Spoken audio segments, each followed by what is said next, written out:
जय श्री कृष्ण मित्रों, आप सभी का बहुत बहुत स्वागत है आपके अपने चैनल भक्ति सागर में।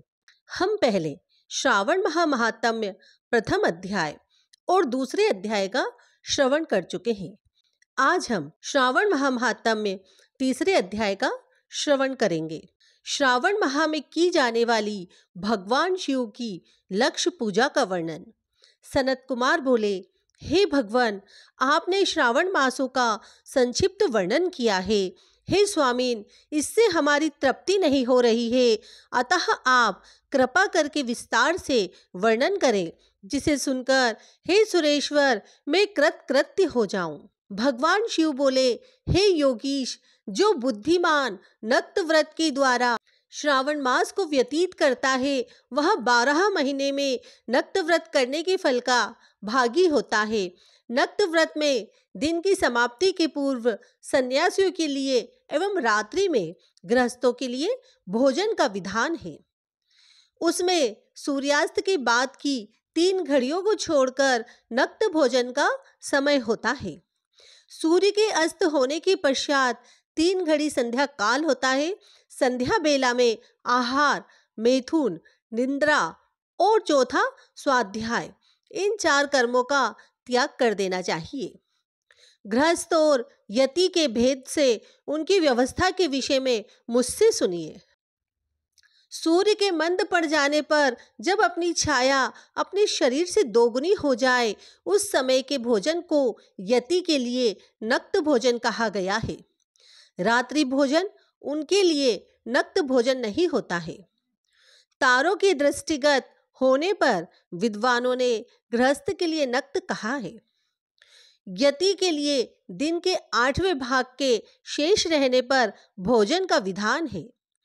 उसके लिए रात्रि में भोजन का निषेध किया गया है। गृहस्थ को चाहिए कि वह विधि पूर्वक रात्रि में नक्त भोजन करे और यति, विधवा तथा विदुर व्यक्ति सूर्य के रहते नक्त व्रत करे। विदुर व्यक्ति यदि पुत्रवान हो तब उसे भी रात्रि में ही नक्त व्रत करना चाहिए। अनाश्रमी हो अथवा आश्रमी हो अथवा पत्नी रहित हो अथवा पुत्रवान हो, उन्हें सूर्य में नक्त व्रत करना चाहिए। इस प्रकार बुद्धिमान मनुष्य को अपने अधिकार के अनुसार नक्त व्रत करना चाहिए। इस मास में नक्त व्रत करने वाला व्यक्ति परम गति प्राप्त करता है। मैं प्रातः काल स्नान करूंगा, ब्रह्मचर्य व्रत का पालन करूंगा, नक्त भोजन करूंगा, पृथ्वी पर सोऊंगा और प्राणियों पर दया करूंगा। हे देव, इस व्रत को प्रारंभ करने पर यदि मैं मर जाऊं तो हे जगतपते, आपकी कृपा से मेरा व्रत पूर्ण हो। ऐसा संकल्प करके बुद्धिमान व्यक्ति को श्रावण मास में प्रतिदिन नक्त व्रत करना चाहिए। इस प्रकार नक्त व्रत करने वाला मुझे अत्यंत प्रिय होता है। ब्राह्मण के द्वारा अथवा स्वयं ही अतिरुद्र, महारुद्र अथवा रुद्र मंत्र से महीने भर प्रतिदिन अभिषेक करना चाहिए। हे वत्स, मैं उस व्यक्ति पर प्रसन्न हो जाता हूँ, क्योंकि मैं जलधारा से अत्यंत प्रीति रखने वाला हूँ। अथवा रुद्र मंत्र के द्वारा मेरे लिए अत्यंत प्रीतिकर होम प्रतिदिन करना चाहिए। अपने लिए जो भी भोज्य पदार्थ अथवा सुख उपभोग की वस्तु अति प्रिय हो, संकल्प करके उन्हें श्रेष्ठ ब्राह्मण को प्रदान करके स्वयं महीने भर उन पदार्थों का त्याग करना चाहिए।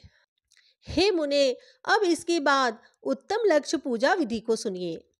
लक्ष्मी चाहने वाले अथवा शांति की इच्छा वाले मनुष्य को लक्ष्य बिल्व पत्रों या लक्ष्य दुर्वा दलों से शिव जी की पूजा करनी चाहिए। आयु की कामना करने वालों को चंपा के लक्ष्य पुष्पों तथा विद्या चाहने वाले व्यक्ति को मल्लिका या चमेली के लक्ष्य पुष्पों से श्री हरि की पूजा करनी चाहिए। शिव तथा विष्णु की प्रसन्नता तुलसी के दलों से सिद्ध होती है। पुत्र की कामना करने वालों को कटेरी के दलों से शिव तथा विष्णु का पूजन करना चाहिए। बुरे स्वप्न से शांति के लिए धान्य से पूजन करना प्रशस्त होता है।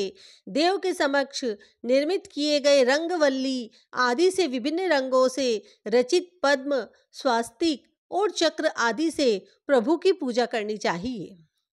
इस प्रकार सभी मनोरथों की सिद्धि के लिए सभी प्रकार के पुष्पों से यदि मनुष्य लक्ष्य पूजा करे तो शिवजी प्रसन्न होंगे। तत्पश्चात उद्यापन करना चाहिए, मंडप निर्माण करना चाहिए और मंडप के त्रिभाग परिमाण में वेदिका बनानी चाहिए।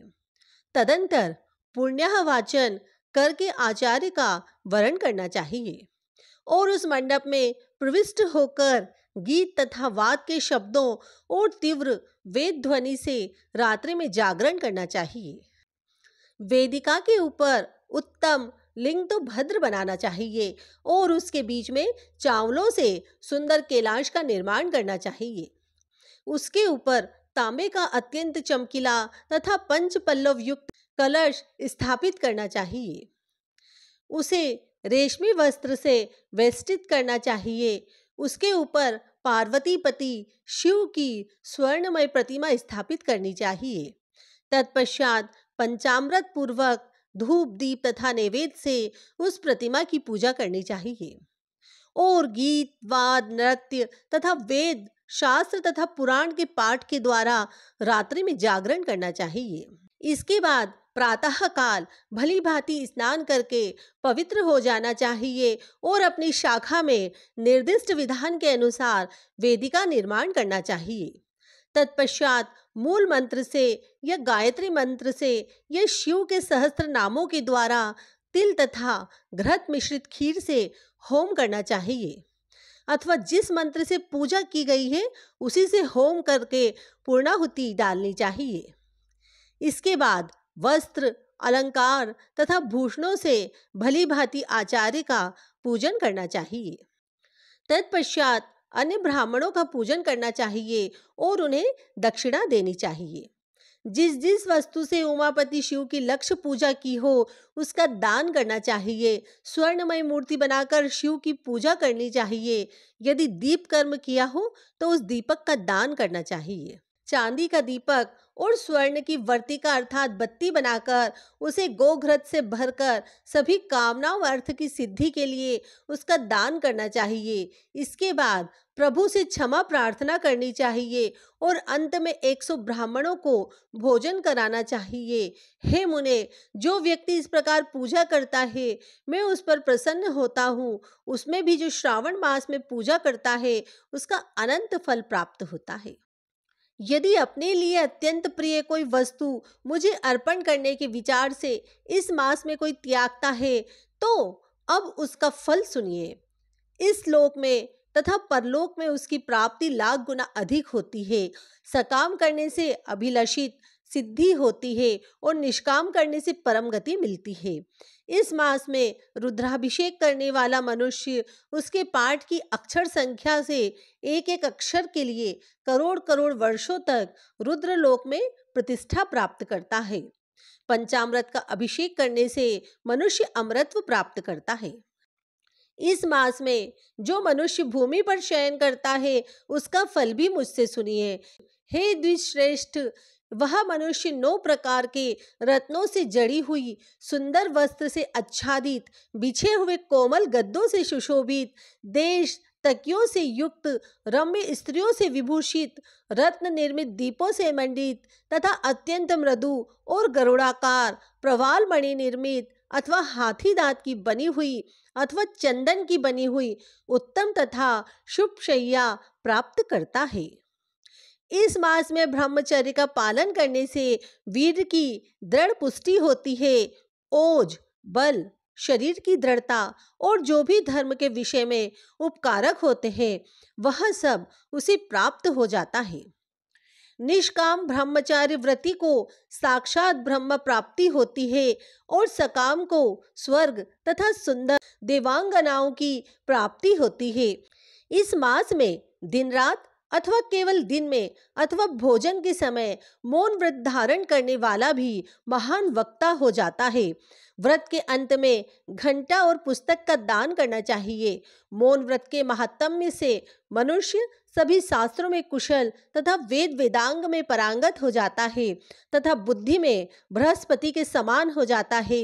मौन धारण करने वाले का किसी से कलह नहीं होता, अतः मौन व्रत अत्यंत उत्कृष्ट है। इस प्रकार श्री स्कंद पुराण के अंतर्गत ईश्वर सनत कुमार संवाद में श्रावण मास महात्म्य में नक्त व्रत लक्ष्य पूजा भूमि शयन मौनादि व्रत कथन नामक तीसरा अध्याय पूर्ण हुआ। श्रावण मास महात्म्य को नित्य सुनने के लिए आप हमारे साथ निरंतर बने रहिए। इसके लिए आप हमारे चैनल को सब्सक्राइब कीजिए, श्रावण मास महात्म्य का लाभ लीजिए। धन्यवाद।